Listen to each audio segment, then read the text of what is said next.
Hello friends, welcome to my channel. આજે આપણે ડેકોરેશનનો video બનાવેલો છે કે ઘરે ડેકોરેશન આપણે કેટલું ઇઝીલી કરી શકીએ છીએ। બહાર ડેકોરેશન આપણે આપીએ છીએ એની જેવું જ કરી શકીએ।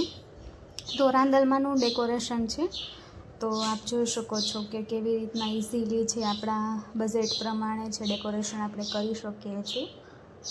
તો ફર્સ્ટ ઓફ ઓલ તો આપણે કાંધી પટ્ટીને એવું બધું લગાવી અને રૂમમાં મસ્ત એક ડેકોરેશન આપણે છે કરેલું છે, આપ જોઈ શકો છો। ત્યારબાદ જે આપણે આ ફ્લાવરની જે ફૂલડાની પટ્ટીની જે સેર આવે છે એ રેડીમેડ અવેલેબલ જ હોય છે, તો એનો ઉપયોગ કરી અને આપણે એક સરસ મજાનું છે લુક આપ્યું છે। અને ત્યારબાદ આપણે છે શું કહેવાય કે આસોપાલવનું છે તોરણને બધું બનાવેલું છે।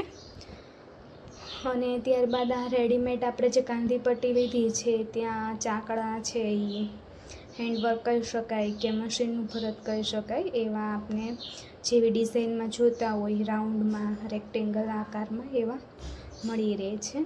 ત્યારબાદ આપણે આ ટોડલિયા કહી શકાય કે પછી સર કહી શકાય, એનાથી થોડુંક ફિનિશિંગ મસ્ત આવે એ રીતના છે લુક આપેલો છે દિવાલમાં।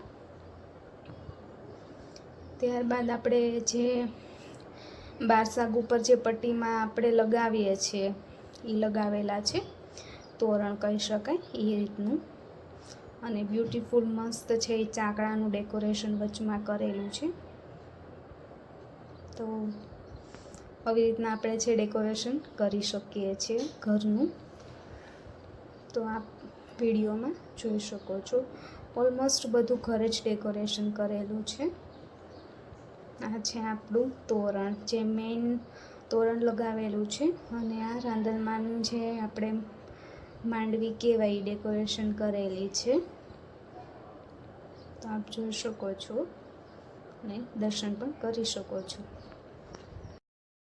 આ માંડવીની ઉપરનું ડેકોરેશન છે, કરચોળું ને એ બધું છે સાડીનું આપણે છે માંડવીનું ડેકોરેશન કરેલું છે। ત્યારબાદ ફૂલની આપણે શરૂથી ડેકોરેશન કરેલું છે।